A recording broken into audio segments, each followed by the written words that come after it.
waxaa igu jiro biyo iyo saliid yar aan ku soo shubtay hadduu alla idmo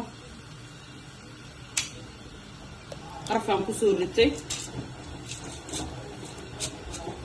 heel badan marka anaan jecleen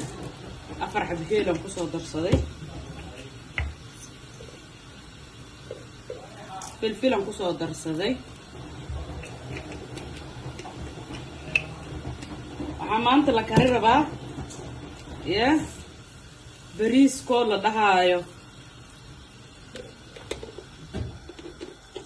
laxam hindi laakiin laxam dooro aan karinaa ninkaanteen bariiskeenu waa kana intaasaan ugu soo shubtay waa kana intaan ku soo dhaqday kabsar caleen yaraan ku darsanaa haddana kun jamlaan intaan ku wada darsanaa hadduu alla idmo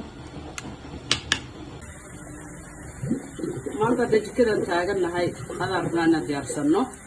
hadduu alla idmo meesha waxaan ku soo shubtay maraq digaagii maraq xawaajiyadii oo dhan saan ugu soo shubtay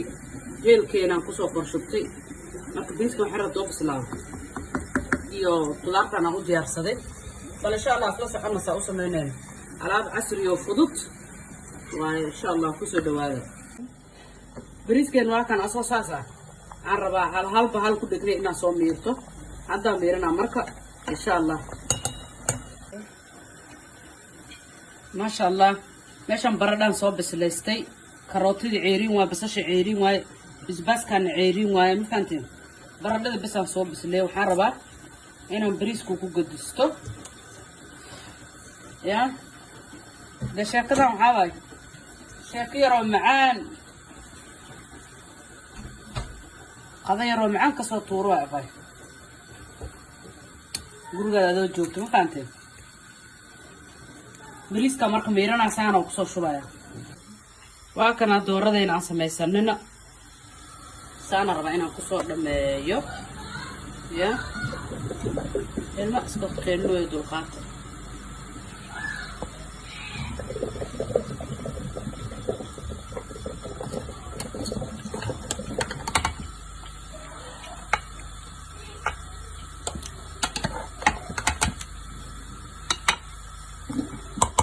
bariiska ku soo shuba insha allah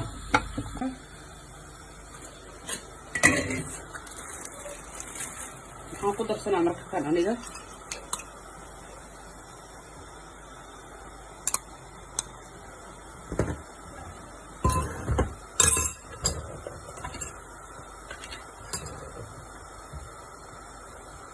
waxaan ku darsanayna subag waa hadda saa ku dhalaala wala dul saaraa bis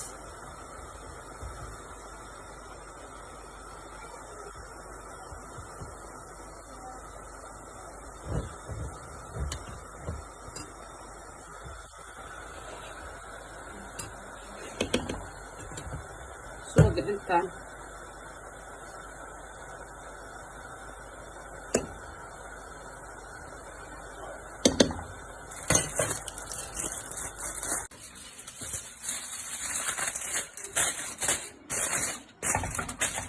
insha allah soo kusoo baxaas kusoo laabanaynaa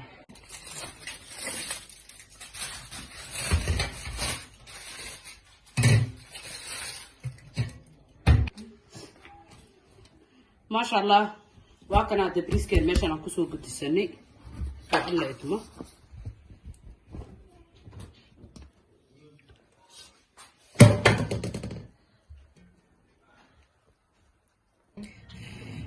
maasha allah waa kana hadda bariiskeen saana noogu soo baxay ya aada u fudud badan yahay bal adinkana isku talgaray inaad samaysatiin insha allah suugada wixii nag dhexda ugu jiraan kusoo dhawaada haddee leebta sheerka commentiga intii dhankiina waaye waa kaas faamiliga dhan qadadiisa